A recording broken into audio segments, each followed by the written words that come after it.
of all, what are your thoughts right now?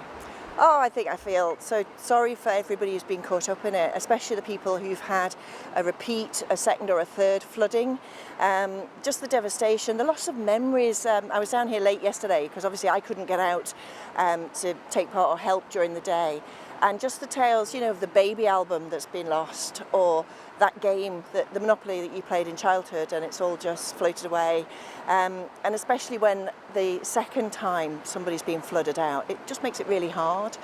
And I think the other significant thing is, aside from the river, aside from the hole in the wall and the river water gushing down and devastating properties that have never been affected before, we heard from people up on the Baldoon Road and particularly at the bottom of Minorca Hill, businesses and properties where the runoff drainage water from the roads, that's what's going into properties. That's what we need to sort, as much as the river sorting out the trees. We need a proper comprehensive flood strategy for the whole village. A lot of people here are saying that maintenance was the lack of maintenance. What's your opinion about that? Given the devastation from 4 years ago when the bus ended up and the bridge collapsed, it seems that Laxey is the village that government's forgotten.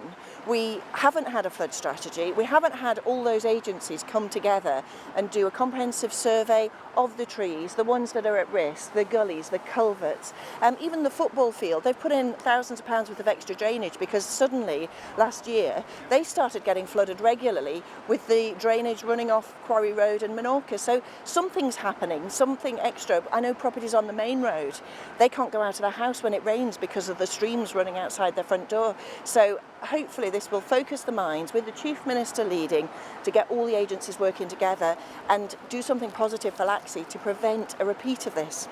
They have extended beyond the time period that they should have been doing work in the river. So there's going to be many, many questions and analysis of what went wrong and who was at fault here. But I think, environmentally, we all want to look after the natural environment. I heard reportedly people had asked the contractors, and there was word it was a salmon ladder. So the work repairing the weir was to assist the salmon or trout spawning coming back up the river. So of course we want to look after the natural environment, but they should only be working up to the end of September, and it was the 1st of October.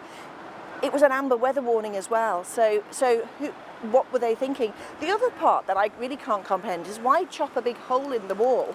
Why wouldn't you just lower a digger and put it over into the riverbank? I don't know, but that's all for the future. I mean, now the main thing is to assist the householders who are facing months of uncertainty, not being in their properties, the devastation, loss of property, and the emotional attachment and the emotional impact of that is where I think government can support and help, and especially those who perhaps can't get insurance or are facing really seriously high insurance excess payments.